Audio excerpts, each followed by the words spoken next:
Good morning listeners, welcome to your very own morning buzz. तो होते हैं आज की नॉलेज एक्सप्रेस पर सवार, और जो हम कल टॉपिक कर रहे थे एग्रीकल्चर 2020, उसको आज कंटिन्यू करते हुए हम उसके बारे में आज ये जानेंगे कि जो हमारे फार्मर्स हैं वो प्रोटेस्ट क्यों कर रहे हैं। हमें रीज़न समझना है कि ऐसे क्या ड्रॉबैक्स हैं इस लॉ में, अमेंडमेंट बिल में, जिनकी वजह से फार्मर्स प्रोटेस्ट पे उतरे हुए हैं। तो आइए आते हैं हम रीजंस पे। तो जैसा कि आप देख रहे हैं स्क्रीन पे, पहला आप देख पा रहे हैं, this is MSP, minimum support price. आगे हम डिस्कस करेंगे है क्या, अभी हम एक बार सारे रीजंस को ब्रीफ में देखते हैं। Second reason is APMC, third reason is contact farming, and fourth reason is GDP. सबसे पहले हम मिनिमम सपोर्ट प्राइस के बारे में जानेंगे कि मिनिमम सपोर्ट प्राइस होता क्या है, what is minimum support price. तो पहले इसकी डेफिनेशन समझते हैं। Minimum support price is a form of market intervention by the government of India to ensure agricultural producers against any sharp fall in farm prices. The minimum support price are a guarantee price for their produce from the government. जैसा कि definition से बहुत clear है कि minimum support price सिर्फ एक guarantee है जो सरकार किसानों को दे रही है कि हम इस प्राइस पे आपके प्रोड्यूस को आपसे खरीद लेंगे, जिससे उन्हें सेफ्टी भी मिलती है और एक गारंटी उनके पास है कि उनका इतने दाम पे तो प्रोड्यूस बिक ही जाएगा। This is minimum support price. अब मुद्दा ये है कि मिनिमम सपोर्ट प्राइस की वजह से जो हमारे फार्मर्स हैं वो प्रोटेस्ट क्यों कर रहे हैं। ये तो अच्छी चीज़ है जब गवर्नमेंट गारंटी दे रही है। तो आइए रीजंस देखते हैं कि आखिर रीजंस क्या हैं। सबसे पहला रीज़न है फियर ऑफ अबॉलिशन। फार्मर्स को फियर ये है कि कहीं ऐसा ना हो आगे चल के एमएसपी को भी हटा दिया जाए, क्योंकि वैसे तो हमारी गवर्नमेंट ने आके कह दिया है कि एमएसपी को नहीं हटाया जाएगा, बट हमारे पास रिटर्न में ऐसा कुछ भी नहीं है कि एमएसपी विल नॉट बी एबोलिश्ड। तो कहीं ना कहीं संदेह, कहीं ना कहीं डर तो है ही फार्मर्स को, कहीं ऐसा ना हो कि एमएसपी भी हट जाए। सेकंड है recommendation bye Shanta Kumar committee. अब ये डर बनने का कारण क्या है? जिस कमेटी ने इन अमेंडमेंट बिल्स में होने वाले चेंजेस को रिकमेंड किया था, उस कमेटी का नाम है शांता कुमार कमेटी। उसी कमेटी ने मिनिमम सपोर्ट प्राइस को एबोलिश करने का भी रिकमेंड किया था। इस वजह से कहीं ना कहीं फार्मर्स को डर है कि एमएसपी हट ना जाए। थर्ड रीजन है only 10% farmers have access to MSP. MSP एक ऐसी स्कीम है जो गवर्नमेंट दे तो रही है किसानों को, पर सभी किसान इसका फ़ायदा नहीं उठा पा रहे हैं। हमारे पास ओनली 10% फार्मर ऐसे हैं जो करंट में एमएसपी का फ़ायदा उठा पा रहे हैं। फोर्थ है हमारा लीकेजेस इन द सिस्टम। इतना तो सबको पता है, कहीं ना कहीं लीकेजेस तो हमारे सिस्टम में है ही है, क्योंकि ये गवर्नमेंट स्कीम है। तो जो हमारे मिडल मैन्स हैं कहीं ना कहीं करप्ट है। इस वजह से ये भी एक रीज़न है एमएसपी का प्रोटेस्ट में, क्योंकि सिस्टम में लीकेजेस काफ़ी हैं। फिफ्थ है आपका ओवरफ्लोइंग ऑफ स्टॉक। एमएसपी के थ्रू होता क्या है, जो एफसीआई है आपका, फॉरेन कॉरपोरेशन ऑफ इंडिया, जो गवर्नमेंट ऑफ इंडिया है वो एफसीआई के थ्रू ग्रेन या जो भी अनाज है फार्मर से एमएसपी रेट पे खरीदती है और उसको स्टोर करती है। और वो हमारा जो स्टोरेज है, वो जो स्टॉक है, वो इतना ज़्यादा हो रहा है कि हमें अगर वो बाद में बहाना पड़ता है सड़ने के बाद, तो कहीं ना कहीं ओवरफ्लोइंग हो रही है। तो गवर्नमेंट क्यों खरीदे सड़ाने के लिए? तो कहीं ना कहीं एमएसपी इस वजह से भी एक reason. So guys, coming to the next reason, APMC. तो सबसे पहले जानते हैं व्हाट इज एपीएमसी। एपीएमसी की फुल फॉर्म है एग्रीकल्चर प्रोड्यूस मार्केट कमेटी। जैसा कि आप स्क्रीन पर देख रहे हैं, आपके पास एक पूरी डेफिनेशन एपीएमसी की है, जिसको हम समझने की कोशिश करते हैं। An agriculture produce market committee is a marketing board established by a state government in India to ensure farmers are safeguarded from exploitation by large retailers, as well as ensuring the farm to retail price spread does not reach excessively high levels.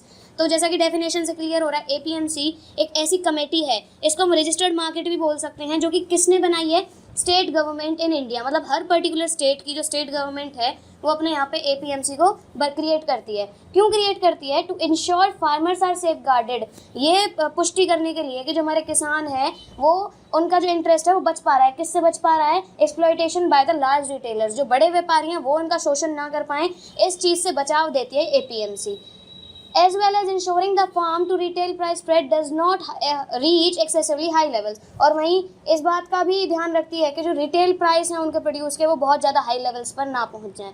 तो अब हमारा main मुद्दा तो ये है कि APMC protest का कारण क्यों बन रहा है। तो अब हम आगे वो समझते हैं, what are the reasons that APMC constitutes to the protest. First reason is reforming the APMC mandi simply means you push the farmers from one set of middleman to another set of middleman. It is not a solution for agriculture। तो इसको समझते हैं। जैसा कि amendment आने के बाद हमने कॉन्ट्रैक्ट फार्मिंग को इंट्रोड्यूस कर दिया। इसका मतलब क्या है कि हम फार्मर्स को एक सेट ऑफ मिडलमैन, जो कि एपीएमसी है, आड़तीस हैं, उनके हाथों से छुड़ाकर हम प्राइवेट प्लेयर्स कॉन्ट्रैक्ट फार्मिंग उधर हाथों में दे रहे हैं, तो ये तो कोई सोल्यूशन हुआ नहीं। उनका एक्सप्लॉयटेशन तो अब भी बरकरार है। एपीएमसी को पहले तो ये भी समझना पड़ेगा एपीएमसी को एबोलिश क्यों किया गया, क्योंकि कहीं ना कहीं जिस मोटिव से एपीएमसी को कंस्टिट्यूट किया गया था कि हमारे फार्मर्स का एक्सप्लॉयटेशन बचे, वो उल्टा ज़्यादा हो रहा था। इस वजह से एपीएमसी को एबोलिश किया जा रहा है। एबोलिश करके कॉन्ट्रैक्ट फार्मिंग ले आए। फायदा क्या हुआ, one set of middle man से दूसरे सेट ऑफ मिडिल मैन में दे दिया। इस वजह से प्रोटेस्ट का एक रीज़न बरकरार है। वहीं दूसरी बात ये है, इंडिया एक ऐसी कंट्री है जहाँ 86% फार्मर्स के पास लेस देन 2 हेक्टेयर साइज की लैंड है। मतलब ऐसे 86% किसान हैं इंडिया के जिनके पास जो ज़मीन है वो 2 हेक्टेयर से भी कम की है। तो हम कैसे एक्सपेक्ट कर लें कि ऐसा छोटा किसान अपने प्रोड्यूस को लेकर इधर उधर बेचने के लिए जाएगा। तो एपीएमसी हटा के उसकी मुश्किलें और बढ़ रही हैं। एटलीस्ट तब तक वो एपीएमसी में एक जगह जाके बेच के तो आता था, चाहे कम प्राइसेस पे ही सही, पर अब तो उसके लिए वो भी मुश्किल हो जाएगा। वो कहाँ जाए इतने से प्रोड्यूस को लेके। So guys, coming to our next reason, that is contract farming. तो कॉन्ट्रैक्ट फार्मिंग भी एक बड़ा मुद्दा है इस प्रोटेस्ट में। तो पहले तो जानते हैं व्हाट इज कॉन्ट्रैक्ट फार्मिंग, इसकी डिटेल्स पढ़ते हैं, होता क्या है contract farming. Coming to the contract farming, definition is here on the screen. Contract farming involves agricultural production being carried out on the basis of an agreement between the buyer and farm producers. Sometimes it involves the buyer specifying the quality required and the price with the farmer agreeing to deliver at a future date. तो सबसे पहले हमें जिस बात पे focus करना है वो है इस डेफिनेशन में एक वर्ड जो आप देख पा रहे हैं, an agreement. Contract farming is nothing but an agreement. किसके बीच है ये agreement? Between the buyers and the farm producers. तो एक कॉन्ट्रैक्ट के अंडर जब फार्मिंग की जाती है, एक एग्रीमेंट बायर और फार्म प्रोड्यूसर के बीच में होता है, उस फार्मिंग को बोलते हैं कॉन्ट्रैक्ट फार्मिंग। कई बार इस जो कॉन्ट्रैक्ट होता है इसमें हम काफ़ी डिटेल्स दे देते हैं, जैसे कि क्वालिटी कैसी होनी चाहिए, अगर इस क्वालिटी से कम का हुआ तो बायर नहीं खरीदेगा। इस तरह से कुछ टर्म्स एंड कंडीशंस एग्रीमेंट में दे दी जाती हैं। Now the point is, contract farming protest का कारण क्यों है? तो आइए देखते हैं why contract farming is the reason for protest. जैसा कि आप स्क्रीन पर देख रहे हैं, it is preposterous to believe that farmers who have small land holding will have any bargaining power over private players. आपको क्या लगता है जो हमारे छोटे किसान हैं वो इतने लिटरेट हैं, उनकी बार्गेनिंग पावर इतनी टाइट है और वो इतने टर्म्स एंड कंडीशंस को समझ जाएंगे, लीगल फॉर्मेलिटीज़ को समझ जाएंगे कि वो जाइंट प्राइवेट प्लेयर्स के साथ बार्गेनिंग कर सकें? तो ये तो उनके लिए और ज़्यादा मुश्किल हो जाएगी, because they have no bargaining power at all with them. So this is the reason for the protest. And the second is, such deals are financially attractive. कहीं ना कहीं ऐसी डील्स फाइनेंशियली अट्रैक्टिव होती हैं, पैसा अच्छा मिलता है, but because there are so many terms and conditions. पर टर्म्स एंड कंडीशंस ही इतनी है. For example, terms and conditions में इंक्लूड हो जाए कि अगर क्वालिटी लेवल इतना हुआ तो ही हम खरीदेंगे, वरना नहीं खरीदेंगे, तो ये फाइनेंशियली अट्रैक्टिव नहीं रह जाएगा, ये उल्टा प्रॉब्लम का कारण बन जाएगा. It is difficult for a farmer to cope with them. उनके लिए मुश्किल हो जाएगा अपने आप को बचा पाना. तो ये कुछ मुद्दे हैं जो प्रोटेस्ट में उठाए जा रहे हैं. वहीं नेक्स्ट है हमारा जीडीपी. कहीं ना कहीं जीडीपी भी इफेक्ट होगी इस बिल के आने से. तो हमें जीडीपी के बारे में जानना पड़ेगा कि आखिर जीडीपी में ऐसा क्या है या क्या रीजंस हैं जो प्रोटेस्ट में ये भी कहीं ना कहीं कंट्रीब्यूट कर रहा है. तो firstly let us know what is GDP. Coming to the definition, gross domestic product is the monetary value of all finished goods and services made within a country during a specified period. जैसा कि definition से clear है, what is GDP. GDP होता है जितना भी finished goods या services हमारे कंट्री में प्रोड्यूस हो पा रहे हैं, उनकी मॉनेटरी वैल्यू कितनी है, that is gross domestic product. तो अब आगे देखते हैं ना. Service sector accounts for 53.66% of total India's GVA of rupees 137.51 lakh crore, and the industrial sector is at second spot and contributing around 31% of the Indian GDP. The agriculture sector is at the third spot and contributing around 16 of the Indian GDP. जो देखने वाली बात है वो ये है कि more than half of the population of India is engaged in agriculture sector, but it contributes only 16% to the Indian GDP. तो कहीं ना कहीं ये बहुत टेंशन का कारण है कि जिस सेक्टर में more than half of the population involved है उसका contribution इतना कम कैसे है. तो आइए देखते हैं इसके बारे में भी रीजंस.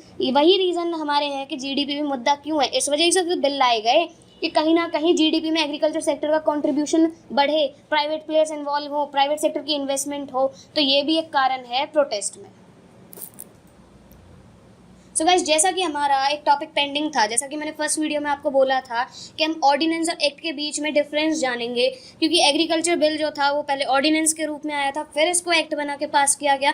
तो हमारे लिए जानना ज़रूरी है कि ऑर्डिनेंस वर्ड का मतलब क्या है और how it is distinguished from the act. तो आज ये जानते हैं। जैसा कि आप स्क्रीन पर देख रहे हैं, हमारा पहला टॉपिक है व्हाट इज़ ऑर्डिनेंस। तो coming to its definition, ordinances are the laws that are promulgated by the President of India on the recommendation of the Union Cabinet, which will have same effect as an act of parliament. They can only be issued when parliament is not in the session. They enable the Indian government to take immediate legislative actions. तो definition को समझते हैं।